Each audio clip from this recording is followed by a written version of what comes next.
Hello everyone, my name is Ashfaq Ahmed and I work in the field of structural biology and bioinformatics, a complete course on single cell sequence analysis. Today we are going to cover lecture 2 of this series.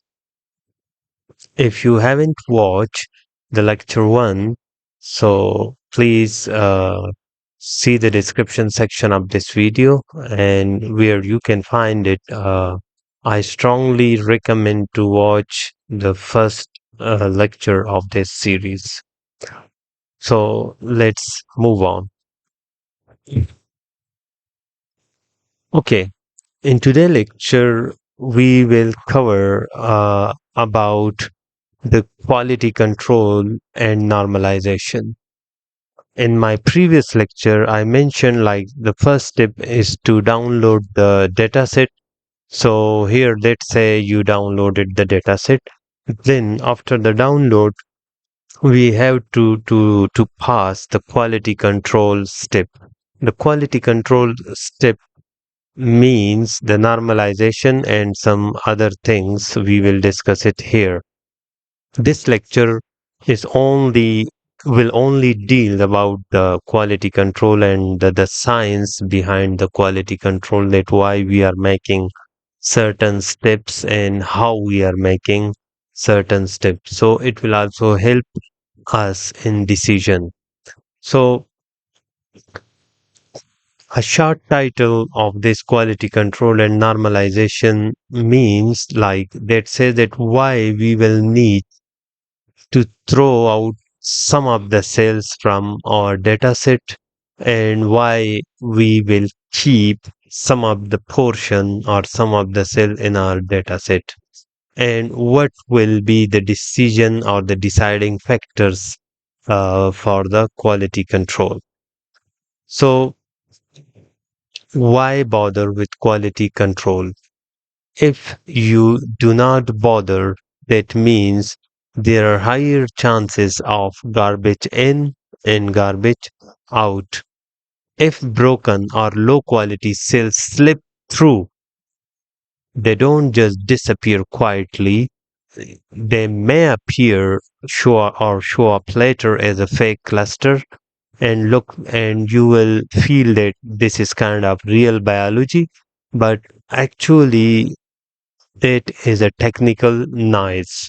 So that is why it is very much important and one of the crucial step to perform the quality control with some knowledge. So what does a bad cell actually look like? Remember, a bad cell actually look like, we call it empty droplet, we call it dying or ruptured cell, or we call it a doublet. What actually empty droplet is? They are actually not real cell and was captured just a background fluid with almost no RNA at all. So if you did not perform a proper quality control, you may have empty droplet, and that we will call technical, in combined word we call it a technical noise. So you may have a technical noise at the end. Second is a dying or ruptured cell. For some cell, the cell membrane is broken or the cell is dying, and the most of its RNA is leaked out before sequencing. So it's just like that. For example, you are taking water in a pot, but if the pot is leaked, then you can take the water in a pot in that pot, but it could be half filled, it could be quarter filled, and there are chances it could be completely filled. But the higher chances are that if the pot is ruptured or leaked, then you will lose some of the water. Similarly, if the cell membrane is ruptured or leaked, as a result, you will not have proper quantity of the RNA inside, and some of the RNA will already be leaked before you are considering that cell for sequencing. So we call such cell a ruptured cell or a dying cell. Third is the doplet. Two cells got captured together and counted as if they were a single cell. This is another issue in the sequencing, and we call it doplet. So sometime two cells are captured together, and the machine thought or think that treat it as a single cell, and as a result you are having a higher quantity of the RNA because there are two cells or more than one cell. So simply we call it doublet. Okay. Uh, question may come that how we compare the cellular quality or the data quality. So there are two important factors to consider the quality while analyzing the sequencing data or the single cell RNA sequencing data. One is the total count, and the other one is the number of genes. The total number of RNA molecules, we also call it UMIs, detected in a cell summed across every gene. Let me repeat it. The total number of RNA molecules or the total number of UMIs detected in a single cell summed across every gene. A proxy for how much material did we successfully capture from this cell. A value near zero is a red flag. So consider if you got a value near zero, that means you captured nothing. And that will be a kind of empty droplet, not a real cell. Typically, a healthy range in real peppers, a single cell must contain few thousand counts per cell. So if it's too high, it could be doublet, or if it's too low or near to zero, it could be a droplet, empty droplet. Now, the number of distinct genes detected at all, it should be greater than zero in that cell, in that particular cell, regardless of how strongly. Okay, so how complex or alive is this cell's gene activity? Remember, a real healthy cell typically express thousands of genes, as I mentioned here. A dying cell express very few. So once again, if you are getting a very low number of cells in your data, that means it could be a dying cell or it could be an empty droplet. Okay. And typically, healthy range often have 1 to 3,000 genes detected per cell. So remember these values 1 to 3,000 could be 350, it could be 3,500, but these are just the rough estimated value. For example, this is a mitochondrial cell. This is a healthy cell and membrane intact, and it also contains cytoplasmic RNA. On the other hand, a dying cell, the membrane is not, it is intact, but it is kind of ruptured or leaked. So there are chances that you will have less number of genes in this case because some of the RNA will be leaked out already. Mitochondria have their own small genome separate from the nucleus. When a cell dies, regular RNA leaks out, but RNA locked inside intact mitochondria survives. So a dying cell looks on paper like it's mostly mitochondrial, a technical red flag, not biology. So how you will understand that whether it's a dying cell or it's a doublet or it's an empty droplet. So if the number is near to zero, it will be an empty droplet. If the number is too high, it could be a doublet. Or if the number is on the lower side, but not zero, not very high on the lower side, then it could be a dying or a ruptured cell. Okay. Uh, our three quality control filters. Okay. So I would suggest are what we will practice in our demonstration. Uh, I would suggest like minimum 200 genes per cell. What we will demonstrate in our demonstration later on. So we will consider 200 genes per cell. Remove likely empty droplets, dying cell, or paired sequences reaction. Okay. Remember, this is not hard and fast. For example, I mention here uh, a few thousand counts per cell, and you may say like I'm selecting 200 genes, so that's okay. You can increase or you can decrease. I already transferred biology to your side in my previous slide.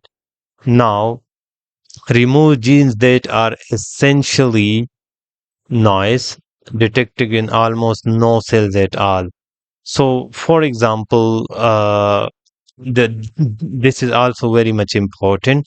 For example, if we are seeing or we will see any gene which is not present in other cells, then we will remove.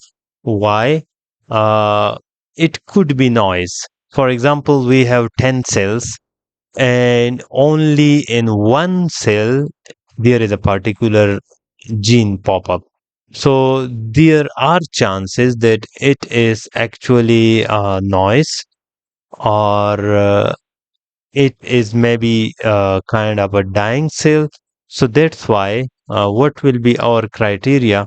We will keep that gene which is reported from three different cells in the sample. Okay, so if a gene is reported in our data from less than three cells, then we will exclude it. Okay, uh, below than 20% mitochondrial reads. Remove cells whose membrane likely ruptured during sample processing. If in case of mitochondria, if you are dealing or if you are receiving below than 20% reads for some genes, that means that it could be a dying or a ruptured cell. So I think remove it. Okay. Always look at your own histogram first. When we will perform, we will also see the histogram and adjust threshold to match what you actually see. Don't just copy paste numbers blindly. If you filter out more than 30 to 40% of the cell, it could also be a problem. Okay. This course does not mean that you follow me. This course actually, because maybe in my case or in some cases, these things like 200 genes and three cells per gene and 20 below 20% mitochondrial reads what I told you, it may work in some sample, but it may not work in other sample. So I told you this course just introduced you like for what things you will care about. But I also strongly suggest you like to identify these values for yourself. So it's better to read some paper and just check how much minimum and maximum of these values the other groups has chosen. Okay. Uh, Another thing is normalization. We will also perform in the quality control. When we perform the quality control discussed in previous slides, the next step is to perform normalization. We normalize the whole data. Why normalization is necessary? Let's take this example. Imagine comparing two students having exam score. One took 50 question test and the other took 100 question test. Now the raw score 35 aren't directly comparable. You need percentage first. For example, one of the student got a question paper having 50 questions while the other got the question paper having 100 questions, and both of them scored 35. Now if you think this way, like, okay, they both are 35 and both are on the same level. No, you are wrong. The first thing is you have to convert this 35 marks into the percentages. So in the percentage, you will see the student who got a paper of 50 question will score high percentage as compared to the other one, which will be below 50. So the same problem happens with the cell. Some cells simply get more total RNA captured than the other part for purely technical reason. For example, a slightly bigger cell or a slightly more efficient droplet, not because they are biologically more active. So this problem also we are dealing the same problem of this example in our sequencing project. Sometime a cell or a droplet have kind of healthy cell or more efficient droplet, and he you will have more cells as compared to the other droplet. So it's better to first normalize it. In normalization, we normalize the whole volume, the whole population into a common total. Scale every cell to its count, sum to the same target.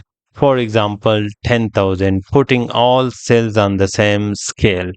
We will put all the cell on the same scale, like in the student example. We converted all the marks, the 35 marks, onto the same scale of percentage. That means divided by total question and multiply by 100. So similarly we will bring all the cell numbers to the normalized value, just like we did for those students. And in step 2, we will perform log transformation. And in log transformation, we will compress the huge range in gene expression. So a few extremely high genes don't dominate every later calculations. So when we perform we converted our numbers, our those weightages or those population into the logarithmic scale.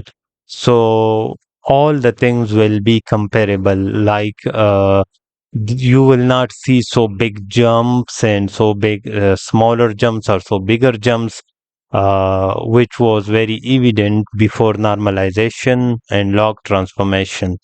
If you did not get my this log transformation point, so please read something I would suggest, because if I go into detail, it will make this video more longer.